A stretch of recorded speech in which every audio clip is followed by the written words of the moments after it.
Hi, SL ടോക്സിന്റെ പുതിയൊരു വീഡിയോയിലേക്ക് എല്ലാവർക്കും സ്വാഗതം.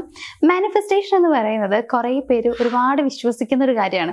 പക്ഷേ കുറച്ച് ആളുകൾക്ക് വലിയ വിശ്വാസമല്ല. അതായത് ഇപ്പോൾ ട്രെൻഡിങ്ങിൽ പോയിക്കൊണ്ടിരിക്കുന്ന ഒരു കാര്യമാണ് മാനിഫെസ്റ്റേഷൻ എന്ന് പറയുന്നത്. മേ ബി അധികം വൈകാതെ ഒരു വിവാദം വരാനുള്ള സാധ്യതയുണ്ട്. കാരണം അങ്ങനെയാണല്ലോ, ഈ ഒരു ട്രെൻഡിങ്ങിൽ പോയിക്കൊണ്ടിരിക്കുന്ന ഒരു കാര്യത്തിനോട് കുറച്ച് കഴിയുമ്പോഴത്തേക്കായിരിക്കും അത് അങ്ങനെയാണ് ഇങ്ങനെയാണെന്നുള്ള രീതിയിലൊക്കെ വരിക. പക്ഷേ സത്യം പറഞ്ഞു കഴിഞ്ഞാൽ മാനിഫെസ്റ്റേഷൻ എന്ന് പറയുന്നത് 100% നടക്കാൻ സാധ്യതയുള്ള ഒരു കാര്യമാണ്. അതായത് നടക്കുമെന്ന് ഉറപ്പുള്ള ഒരു കാര്യമാണ്. അതിപ്പോൾ നമ്മൾ മാനിഫെസ്റ്റ് ചെയ്യുന്നത് എന്ത് കാര്യമാണെങ്കിലും കൃത്യമായ രീതിയിൽ ചെയ്യുവാണെങ്കിൽ 100% അത് നടക്കും. പക്ഷെ കുറെ പേർക്ക് അത് നടക്കാറില്ല. അതിന്റെ കാരണങ്ങൾ എന്തൊക്കെയാ വെച്ച് കഴിഞ്ഞാൽ കൃത്യമായ രീതിയിൽ ചെയ്യുന്നില്ല എന്നുള്ളതാണ്. ചിലർ ചെയ്യുന്നത് മറ്റുള്ളവർ ചെയ്യുന്നുണ്ടല്ലോ, പിന്നെ ഞാനും ചെയ്ത് നോക്കട്ടെ എന്നുള്ള രീതിയിലാണ്. ചിലരെന്ന് പറയുമ്പോൾ കൃത്യമായിട്ട് എങ്ങനെ ചെയ്യണമെന്ന് അറിയാതെ ചെയ്യുന്ന ആളുകളുണ്ട്. അപ്പൊ അവർക്കും അത് നടക്കാനുള്ള ചാൻസ് കുറവാണ്. വളരെ ചുരുക്കം ആളുകൾ, ഒരു 4-5% ആളുകൾ മാത്രമാണ് കൃത്യമായിട്ട് എങ്ങനെ ചെയ്യണമെന്ന് മനസ്സിലാക്കി ചെയ്യുന്ന ആളുകൾ. അവർക്ക് അവർ വിചാരിക്കുന്നതിനേക്കാൾ കൂടുതലായിട്ട് എക്സ്ട്രീം ലെവലിൽ ആ ഒരു കാര്യം അതായത് നടക്കാറുണ്ട് എന്നുള്ളതാണ്. പ്രതീക്ഷിച്ചതിനേക്കാൾ കൂടുതൽ നന്നായിട്ട് നടക്കാന്നൊക്കെ പറയില്ലേ, അങ്ങനെ ഉണ്ടാവാറുണ്ട്. അപ്പൊ നമ്മൾ മനസ്സിലാക്കേണ്ട കാര്യം എന്താണെന്ന് അറിയോ, എങ്ങനെ മാനിഫെസ്റ്റേഷൻ ചെയ്യണം എന്നുള്ളതാണ്. അത് നമ്മൾ വളരെ ശരിയായ രീതിയിൽ തന്നെ മനസ്സിലാക്കി ചെയ്യാൻ ശ്രമിക്കണം. അപ്പോൾ മാനിഫെസ്റ്റേഷൻ നടക്കണമെന്നുണ്ടെങ്കിൽ എങ്ങനെയാണ് ശരിയായ രീതിയിൽ നമുക്കത് ചെയ്യാൻ പറ്റുക എന്നുള്ളതാണ് ഇന്നത്തെ ഒരു വീഡിയോയിൽ ഞാൻ പറയാനായിട്ട് പോകുന്നത്. സോ വീഡിയോ മുഴുവനായിട്ട് കാണണം. കാരണം അതിൽ പറയുന്ന ഒരു പോയിന്റ് കേട്ടത് കൊണ്ടൊന്നും നിങ്ങൾക്കൊന്നും മനസ്സിലാവില്ല. അപ്പൊ മുഴുവനായിട്ടൊന്ന് കാണാൻ ശ്രമിക്കാം. ഇതിലുള്ള ഒന്നാമത്തെ പോയിന്റ് എന്ന് പറയുന്നത് വേറെ ഒന്നുമല്ല, ഗോൾ കൃത്യമായിരിക്കണം എന്നുള്ളതാണ്. നമുക്കിപ്പോൾ ഒരു ആഗ്രഹമുണ്ട്, ഒരു വീട് വെക്കണം എന്നൊരു ആഗ്രഹമുണ്ട്. പക്ഷെ വീട് എങ്ങനെയായിരിക്കണം എന്നുള്ളത് കൃത്യമായി നമുക്കറിയില്ല. അപ്പൊ നമ്മളുടെ മനസ്സിൽ ഇപ്പൊ വീടെന്ന് പറയുമ്പോൾ കൃത്യമായൊരു വീടിന്റെ രൂപം വരണം. ഇതാണ് എൻ്റെ വീട്, ഇതാണ് എൻ്റെ ബെഡ്റൂം, അങ്ങനെ കൃത്യമായിട്ട് ഒരു ധാരണ നമുക്കൊരു വീടിനെ കുറിച്ച് ഉണ്ടായിരിക്കണം. നമ്മുടെ ഗോൾ എന്താണെന്നുള്ളത് നമുക്ക് തന്നെ, അതായത് നമ്മുടെ ഏത് ഉറക്കത്തിൽ ചോദിച്ചാലും നമുക്ക് പറയാൻ പറ്റുമെന്ന് പറയില്ലേ, അത്രയും ഉറപ്പുണ്ടായിരിക്കണം നമുക്ക്. ഇതാണ് എൻ്റെ ആഗ്രഹം, ഇതാണ് നടക്കേണ്ടത് എന്നുള്ളത്. അപ്പൊ നമുക്ക് ചെയ്യാൻ പറ്റുന്ന കാര്യം എന്താ വെച്ച് കഴിഞ്ഞാല്, ഈ ഒരു ഗോൾ എന്താണെന്ന് വെച്ച് കഴിഞ്ഞാൽ അത് നമുക്ക് പറ്റുന്നുണ്ടെങ്കിൽ ജസ്റ്റ് ഒരു പ്രിന്റ് ഒക്കെ എടുത്തിട്ട് നമ്മൾ കിടക്കുന്ന നമ്മുടെ ബെഡ്റൂമിൽ ഒട്ടിച്ച് വെക്കാം. അതേപോലെ നമ്മൾ ട്രാവൽ ചെയ്യുന്ന നമ്മുടെ വണ്ടിയിൽ, അതായത് മീൻസ് നമുക്ക് കാറും ഒക്കെ ഉണ്ടെങ്കിൽ അതിനകത്ത്, അതല്ലാതെ നമ്മൾ ബസ്സിലാണ് ട്രാവൽ ചെയ്യുന്നത്, സോ ബസ്സിൽ ഒട്ടിക്കാൻ പറ്റുമോ എന്നൊക്കെ കുറേ പേര് ചോദിക്കാൻ സാധ്യതയുണ്ട്. അങ്ങനെയൊന്നും അല്ല, നമുക്ക് ഇപ്പോൾ അതായത് നമ്മുടെ സ്വന്തമായിട്ട് നമുക്ക് വണ്ടിയൊക്കെ ഉണ്ടെങ്കിൽ അതിലൊക്കെ ഒട്ടിക്കാം. നമ്മുടെ ഫോണിൽ വാൾപേപ്പർ ആയിട്ടൊക്കെ വെക്കാം. അപ്പൊ ഇങ്ങനെയൊക്കെ ചെയ്യുമ്പോൾ നമ്മൾ ഡെയിലി ആ ഒരു കാര്യം കണ്ടുകൊണ്ടിരിക്കുകയാണ്. അങ്ങനെ കാണുമ്പോഴാണ് ഇതാണ് എൻ്റെ ആഗ്രഹം, ഇതാണ് എനിക്ക് നേടേണ്ടത്, ഇത് ഞാൻ നേടും എന്നുള്ള ആ ഒരു കാര്യം, അതായത് ഇതിലേക്ക് ഞാൻ പോയിക്കൊണ്ടിരിക്കുകയാണ്, നേടിക്കൊണ്ടിരിക്കുകയാണ്, ഈ ചിന്ത നമുക്ക് വന്നുകൊണ്ടേയിരിക്കും. ഓട്ടോമാറ്റിക്കലി നമ്മുടെ ബ്രെയിനിലേക്ക് നമ്മുടെ ഗോൾ എന്താണെന്നുള്ളത് അങ്ങോട്ട് കയറും എന്നുള്ളതാണ്. അപ്പോൾ അതാണ് നമുക്ക് വേണ്ടത്. അപ്പം നമ്മൾ അതിനു വേണ്ടിയിട്ട് പ്രയത്നിക്കും. സോ നമ്മളുടെ ഗോൾ എന്താണെന്നുള്ളത് കൃത്യമായ ധാരണ വേണം. ചില ആളുകൾക്ക് 2-3-4 ആഗ്രഹങ്ങളൊക്കെ ഉണ്ടാവും. അപ്പൊ കൺഫ്യൂഷൻ ആവും, ഏതാണ് ആദ്യത്തെ ഗോളായിട്ട് എടുക്കേണ്ടത്. അപ്പൊ നമ്മളിപ്പോ വിചാരിക്കും ശരി വീടെടുക്കാം എന്ന് വിചാരിക്കും. വീടെടുക്കാന്ന് വിചാരിച്ചിട്ട് ശരി വീടിന് വേണ്ടിയിട്ട് ഞാൻ അത്രയും അധികം ആഗ്രഹിക്കുന്നുണ്ട് എന്നൊക്കെ നമ്മൾ വിചാരിച്ചിരിക്കുമ്പോൾ പിന്നീട് നമ്മൾ ചിന്തിക്കുന്ന സമയത്ത് നമുക്ക് വരുന്നുണ്ടാവുക കാറാണ്. അതായത് കുറെ ആഗ്രഹങ്ങൾ ഉള്ളതുകൊണ്ട് തന്നെ ഒരു പ്രാവശ്യം ഒന്ന് വരും, പിന്നത്തെ പ്രാവശ്യം മറ്റത് വരും. അങ്ങനെ ഓരോന്നിനോടാവും നമുക്ക് ആഗ്രഹം തോന്നുന്നുണ്ടായിരിക്കാം. അതിലല്ല കാര്യമുള്ളത്, ഒരൊറ്റ ആഗ്രഹം. അതെന്താണെന്നുള്ളത് നിങ്ങൾ ഉറപ്പിക്കാം. ഇപ്പൊ നിങ്ങൾക്ക് ഇത്ര മാസത്തിന്റെ ഉള്ളിൽ ഇത്ര ഒരു എമൗണ്ട് കിട്ടണം, അല്ലെങ്കിൽ ഇത്ര എമൗണ്ട് നിങ്ങൾക്ക് വേണമെന്നുണ്ടെങ്കിൽ ആ ഒരു എമൗണ്ടിന് വേണ്ടിയിട്ട് നിങ്ങൾ അതിനു വേണ്ടി മാത്രം നിങ്ങൾ മാനിഫെസ്റ്റ് ചെയ്യാം. അങ്ങനെയാണ് ചെയ്യേണ്ടത്. ഈ മാനിഫെസ്റ്റേഷൻ കുറേ രീതിയിലുണ്ട്. നിങ്ങൾക്ക് എഴുതിയിട്ട് ചെയ്യാൻ പറ്റും, വിഷ്വലൈസേഷൻ ചെയ്യാൻ പറ്റും.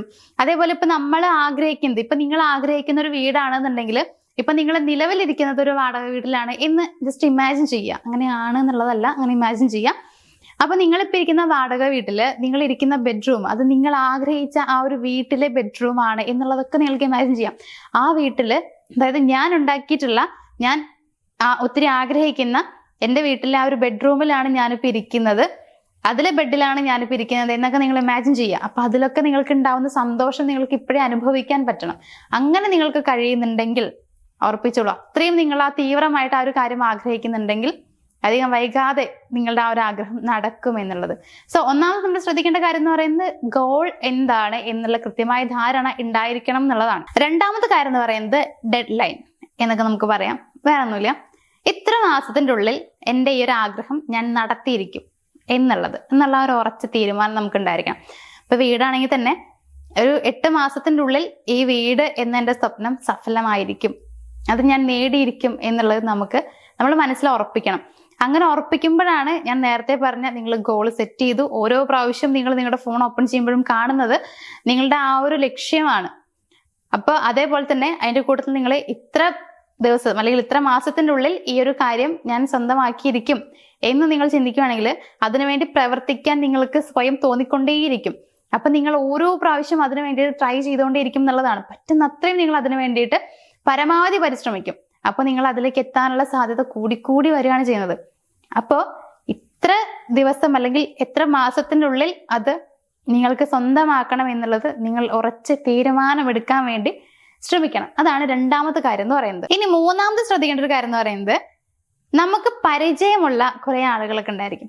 അവരോട് എന്താണ് നമ്മുടെ ലക്ഷ്യം, നമ്മൾ എന്ത് ആഗ്രഹിക്കുന്നു എന്നുള്ളത് പറയണം. കുറെ പേര് പറയുന്നത് കേൾക്കാറുണ്ട്, ആരോടും പറയാൻ പാടില്ല നമ്മുടെ ലക്ഷ്യം എന്താണ് എന്നുള്ളത്.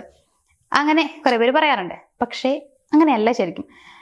അതായത് പഠനങ്ങൾ പറയുന്നത് നമ്മൾ എന്താഗ്രഹിക്കുന്നു എന്നുള്ള കാര്യം നമ്മുടെ ചുറ്റുമുള്ളവരുടെ അടുത്ത് നമുക്ക് പറയാം എന്നുള്ളതാണ്. എന്ന് വെച്ച് കഴിഞ്ഞാൽ റോഡിൽ കൂടെ പോകുമ്പോൾ കാണുന്ന ആളുകളോടൊക്കെ ഇങ്ങനെ പറയണം എന്നല്ല, നമ്മുടെ വളരെ ക്ലോസ് ആയിട്ടുള്ള ആളുകളുണ്ടായിരിക്കും, അവരോട് നമ്മൾ തുറന്നു പറയാം, ഇതാണ് എൻ്റെ ലക്ഷ്യം, ഞാൻ ഇത് ഉറപ്പായിട്ട് നേടും, എൻ്റെ ആഗ്രഹം ഇതാണ്, ഇതൊക്കെ നമ്മൾ പറയാം. ചിലപ്പോൾ അവർ ചിരിച്ചു തള്ളും, ചിലപ്പോൾ അവർ നമ്മളെ കളിയാക്കും. വീണ്ടും വീണ്ടും ചിലപ്പോൾ ഈ ഒരു കാര്യത്തിന്റെ പേരിൽ നമുക്ക് ഈ ഒരു കളിയാക്കൽ കേൾക്കേണ്ടതായിട്ടൊക്കെ വരും. അതൊന്നും നിങ്ങൾ മൈൻഡ് ചെയ്യണ്ട. പക്ഷേ ഓരോ പ്രാവശ്യം ഓരോ ആളുകളോട് നിങ്ങൾ പറയുമ്പോൾ നിങ്ങളുടെ മനസ്സിലുള്ള ആ ഒരു ആഗ്രഹത്തിനോടുള്ള കമ്മിറ്റ്മെന്റ് നിങ്ങൾക്ക് കൂടിക്കൂടി വരികയാണ് ചെയ്യുക. ആ ഒരു ആഗ്രഹം തീവ്രമായിട്ട് വന്നുകൊണ്ടേയിരിക്കും. മാത്രമല്ല ഓരോ പ്രാവശ്യം നിങ്ങൾ ഓരോരുത്തരോട് പറയുമ്പോഴും നിങ്ങൾ യൂണിവേഴ്സിന്റെ അടുത്ത് ചോദിക്കുകയാണ് ചെയ്യുന്നത്, ഓർമ്മിപ്പിക്കുകയാണ് ചെയ്യുന്നത്, ഇതാണ് എൻ്റെ ലക്ഷ്യം, ഇതെനിക്ക് വേണം എന്നുള്ളത്. സോ അതുകൊണ്ട് നിങ്ങൾക്കത് പറയാം, ധൈര്യമായിട്ട് നിങ്ങളുടെ ചുറ്റുമുള്ളവരടുത്ത് പറയാം. അതായത് നമുക്ക് നല്ലത് വരണമെന്ന് വിചാരിക്കുന്ന നമ്മുടെ ക്ലോസ് ആയിട്ടുള്ള ആളുകളൊക്കെ ഉണ്ടാവുമല്ലോ, അവരോടൊക്കെ പറയാം കേട്ടോ. അല്ലാത്ത ആളുകളാണെങ്കിൽ ഓരോന്ന് പറഞ്ഞ് നമ്മളെ പുറകോട്ട് ഇങ്ങനെ വലിപ്പിക്കും. പക്ഷെ അത് നമ്മൾ മൈൻഡ് ചെയ്തിരുന്നാലും മതി. ചിലർക്ക് എന്ന് പറയുമ്പോൾ ഭയങ്കര, അതായത് പെട്ടെന്ന് എല്ലാ കാര്യങ്ങളും അങ്ങോട്ട് ഏൽക്കുന്ന ആളുകളായിരിക്കും. നമ്മളെടുത്ത് ഇതൊന്നും നടക്കില്ല, ഇതൊക്കെ നീ എന്തിനാ ചെയ്യുന്നതെന്ന് പറഞ്ഞു കഴിഞ്ഞാൽ ശരിയാണല്ലേ വേണ്ട എന്ന് പറഞ്ഞിട്ട് പിന്തിരിയാനുള്ള സാധ്യത ഉണ്ട്. അങ്ങനെയുള്ള ഒരാളാവരുത് നിങ്ങൾ. അവരെന്ത് പറഞ്ഞു കഴിഞ്ഞാലും കുഴപ്പമില്ല, അതൊക്കെ നിങ്ങൾ തള്ളിക്കളയുക. നാളെ എനിക്കിത് നേടാൻ പറ്റി കഴിഞ്ഞാൽ ഈ ആളുകൾ തന്നെ കൈയടച്ചിന്റെ പുറകെ വരും. അപ്പോൾ അങ്ങനെ വേണം നിങ്ങൾ ചിന്തിക്കാനായിട്ട്. അപ്പോൾ അത്തരത്തിൽ നിങ്ങളുടെ ആഗ്രഹം എന്തെങ്കിലുമൊക്കെ ആണെങ്കിൽ അത് നിങ്ങൾ മറ്റുള്ളവരോട് പറയാൻ ശ്രമിക്കുക. ഇത് ചിലപ്പോൾ ചിലർക്ക് പറയാൻ പറ്റാത്ത എന്തെങ്കിലുമൊക്കെ ആഗ്രഹങ്ങൾ ലക്ഷ്യങ്ങളൊക്കെ ഉണ്ടാവും കേട്ടോ. അങ്ങനെയാണെന്നുണ്ടെങ്കിൽ പറയണ്ട. അതായത് വേണ്ട, ഇത് പറഞ്ഞു കഴിഞ്ഞാൽ ശരിയാവില്ല എന്ന് ചിന്തിക്കുന്നൊക്കെ ആണെന്നുണ്ടെങ്കിൽ, ഫോർ എക്സാമ്പിൾ പറയുകയാണെങ്കിൽ നിങ്ങളിപ്പോൾ ഒരാളെ പ്രണയിക്കുന്നുണ്ടെന്ന് വിചാരിക്കാം. പക്ഷെ ആ ഒരു പ്രണയം മറ്റുള്ള ആളുകളോട് പറഞ്ഞു കഴിഞ്ഞാൽ പ്രശ്നമാകും, വേറെ ആരോടെങ്കിലും ഒന്ന് പറഞ്ഞാൽ അത് പ്രശ്നമാകും എന്ന് തോന്നുന്നുണ്ടെങ്കിൽ നിങ്ങളത് പറയേണ്ട ആവശ്യമില്ല. എങ്കിലും നിങ്ങൾക്ക് പറയാൻ പറ്റുന്ന കാര്യമാണെങ്കിൽ പറയാൻ വേണ്ടി ശ്രമിക്കുക. അത് കുറച്ചുകൂടി ആ ഒരു ആഗ്രഹം നടക്കാനുള്ള സാധ്യത കൂടുതലാക്കുകയാണ് ചെയ്യുന്നത്. അപ്പൊ ഈ 3 കാര്യങ്ങൾ നിങ്ങൾ ശ്രദ്ധിച്ചേ പറ്റൂ. നിങ്ങൾ അങ്ങനെ മാനിഫെസ്റ്റ് ചെയ്യുന്ന ഒരു പേഴ്സൺ ആണ്, അല്ലെങ്കിൽ മാനിഫെസ്റ്റ് ചെയ്തിട്ടും നിങ്ങൾക്ക് നടക്കുന്നില്ല എന്നൊക്കെ ഉണ്ടെങ്കിൽ ഈ കാര്യങ്ങൾ നിങ്ങൾ ഫോളോ ചെയ്യുക. ഉറപ്പായിട്ടും നിങ്ങൾ ആഗ്രഹിക്കുന്ന കാര്യം നിങ്ങൾ നേടിയെടുക്കും, നിങ്ങൾക്കത് നേടാൻ പറ്റും. അപ്പോൾ കുറേ മിസ്റ്റേക്കുകൾ നിങ്ങൾക്ക് പലപ്പോഴും വന്നിട്ടുണ്ടായിരിക്കും. കാരണം എന്താണ് ഇങ്ങനെ ചെയ്യേണ്ടതെന്നുള്ളത് അറിയില്ല. നമ്മൾക്ക് മാനിഫെസ്റ്റേഷൻ എന്ന് പറയുമ്പോൾ കുറേ, അതായത് ചെയ്യാനുള്ള കുറേ മാനിഫെസ്റ്റേഷൻ മെത്തേഡ്സ് ഒക്കെ കേൾക്കുന്ന സമയത്ത് നമ്മൾ അതൊക്കെ ഇങ്ങനെ വലിച്ചു വാരി ചെയ്യും, ഇത് ചെയ്യാം അത് ചെയ്യാം എന്നൊക്കെ പറഞ്ഞിട്ട്. പക്ഷെ ഒന്നിലും ആത്മാർത്ഥത ഉണ്ടാവില്ല, അതേപോലെ തന്നെ ശരിയായ രീതിയിൽ ചെയ്യുന്നുണ്ടാവില്ല. പിന്നെ എങ്ങനെയാ നടക്കുക? നമ്മൾ ചെയ്യുന്നത് നടക്കണമെന്നുണ്ടെങ്കിൽ ഒന്ന് നമുക്ക് അതിനോട് പൂർണ്ണമായും വിശ്വാസം വേണം. നമ്മൾ ആ ഒരു കാര്യത്തെ തീവ്രമായി ആഗ്രഹിക്കണം. ചെയ്യേണ്ട കാര്യങ്ങൾ കൃത്യമായിട്ട് തന്നെ നമ്മൾ ചെയ്യുകയും വേണം. അങ്ങനെ ചെയ്താലല്ലേ നമുക്ക് നടക്കാൻ സാധ്യതയുള്ളത്. അതുകൊണ്ട് ഇനി ചെയ്യാൻ പോകുന്ന ആളുകളൊക്കെ ആണെങ്കിൽ ഈ 3 കാര്യങ്ങൾ നിങ്ങൾ ഫോളോ ചെയ്യുക. എന്നിട്ട് നിങ്ങൾ, അതായത് മാനിഫെസ്റ്റേഷൻ ചെയ്യുന്ന സമയത്ത് തന്നെ ഇത് 3 കാര്യങ്ങൾ ഫോളോ ചെയ്യുക. എന്നിട്ട് നിങ്ങൾ നോക്കുക, നിങ്ങൾ ആ വിചാരിക്കുന്ന ടൈമിൻ്റെ ഉള്ളിൽ ആ കാര്യം നടക്കുന്നുണ്ടോ ഇല്ലേ എന്നുള്ളത്. നടക്കും. നമുക്ക് യൂണിവേഴ്സ് ഓഫ്കോഴ്സ് ആ ഒരു കാര്യം തന്നിരിക്കും. അത് നിങ്ങൾ തന്നെ അനുഭവിച്ചറിയണമെങ്കിൽ നിങ്ങൾ തന്നെ ആ ഓരോ കാര്യങ്ങളും കൃത്യമായി ഫോളോ ചെയ്യാം. അപ്പോൾ ഇതിനേക്കാൾ കൂടുതൽ കുറേ കാര്യങ്ങളുണ്ട്. നമുക്ക് മാനിഫെസ്റ്റേഷൻ മെത്തേഡ്സ് തന്നെ കുറേ ടൈപ്പിലുണ്ട്. അപ്പോൾ ഏതാണ് ചെയ്യേണ്ടത്, അല്ലെങ്കിൽ ഈ ഒരു ആഗ്രഹത്തിന് വേണ്ടിയിട്ട് എന്ത് ചെയ്താൽ ഓക്കെ ആവും എന്നൊക്കെ കുറേ സംശയങ്ങളൊക്കെ നിങ്ങൾക്ക് ഉണ്ടായിരിക്കും. സോ അങ്ങനെ കൂടുതൽ മാനിഫെസ്റ്റേഷൻ മെത്തേഡ്സിനെ കുറിച്ച് അറിയണമെന്ന ആഗ്രഹമൊക്കെ ഉണ്ടെങ്കിൽ, അല്ലെങ്കിൽ ഇപ്പോൾ വേറെ എന്തൊക്കെ കാര്യങ്ങൾ ശ്രദ്ധിക്കാനുണ്ട്, കൃത്യമായിട്ട് എങ്ങനെ ചെയ്യാം, ഈ കാര്യങ്ങളൊക്കെ അറിയാൻ താല്പര്യമുണ്ടെങ്കിൽ സ്ക്രീനിൽ കാണുന്ന നമ്പറിലേക്ക് ഒന്ന് കോൺടാക്ട് ചെയ്താൽ മതി. അപ്പോൾ എന്തായാലും ഈ ഒരു വീഡിയോ ഞാനിവിടെ വെച്ച് നിർത്തുകയാണ്. നമുക്ക് മറ്റൊരു വീഡിയോയിൽ കാണാം. താങ്ക്